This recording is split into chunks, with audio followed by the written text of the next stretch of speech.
All right, let's dive right in. We're about to unpack a massive shift that's happening online right now. You see, in an age where anyone and, anything can generate an endless stream of content, the real advantage isn't about having the loudest voice anymore. It's about who has actually earned the right to be heard.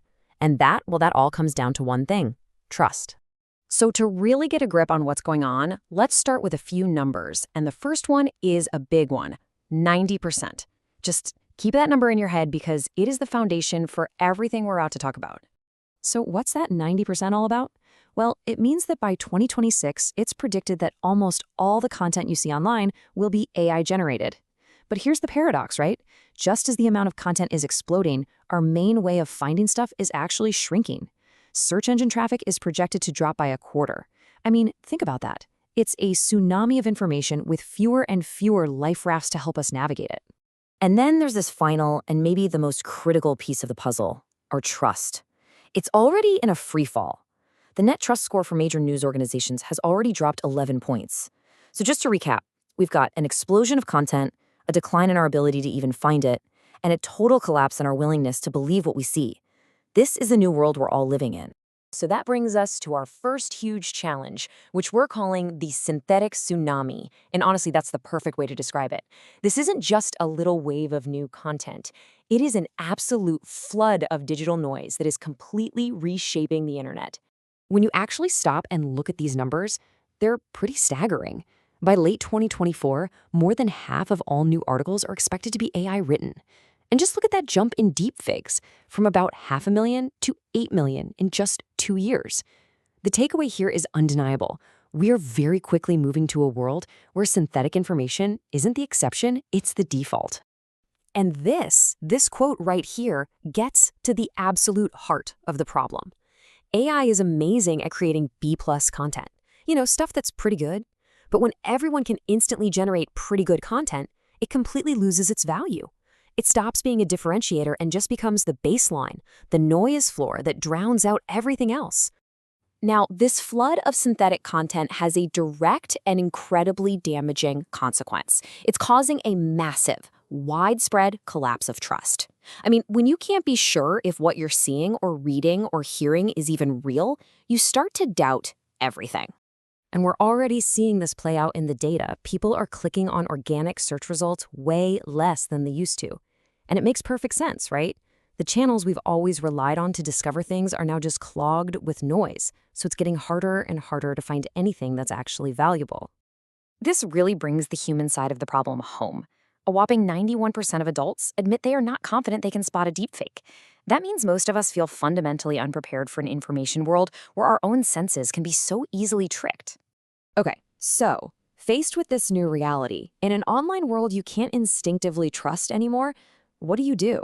How do people decide what's real and what's actually worth their time and attention? Well, we adapt. We become incredibly tough filters. We're not just passive consumers anymore. We are active, skeptical evaluators, constantly demanding proof. We want to see the sources, we want to know there's a real, verifiable human expert behind the words, and we actually respect it when someone has the confidence to admit what they don't know.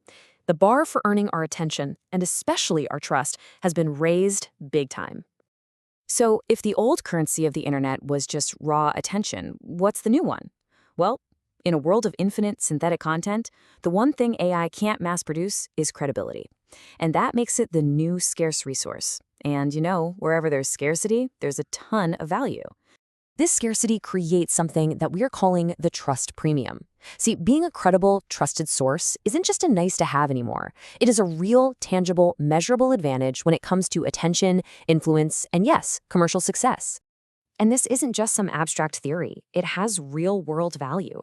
About 60% of professional decision makers say they would actually pay more for content from a source that they see as a strong thought leader. To put it simply, trust has a price tag, and people are willing to pay it. The impact goes even deeper than that. A full 85% of B2B buyers make their final choice from what they call a day one shortlist. That's a tiny group of brands they already knew and trusted long before they even started their formal search. So trust isn't just about closing a deal. It's what gets you in the room to begin with. Okay, so the big question is, how do you actually build this advantage? How do you earn that trust premium? Well, it's not a vibe, It's not a feeling, it's a deliberate process. You can think of credibility as an architecture, and we're about to look at the blueprint. The framework for building what you might call a trust moat around your work really has 4 key pillars.